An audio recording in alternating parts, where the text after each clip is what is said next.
Hello guys, again I am here. Andito na naman ako, Lutuya Manin. Oh, nakikita nyo ba yung nasa likuran ko? Yung ano, nagre-reflect po yung ano nandoon. And andito po tayo sa Chingy Park of Chingy. Chingy Park of Chingy. Chingy Park of Chingy. Yan po guys. Siyempre, ayun po siya. Maganda po yung ano doon.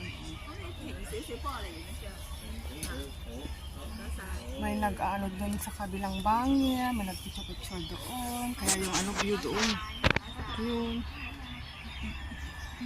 Kasi may buwan dito or moment na time na nag-change yung kulay ng mga dahon. Kasi nga fall ba yun te? Fall na siya. Kaya yung mga dahon o minsan, ganyan lang po siya.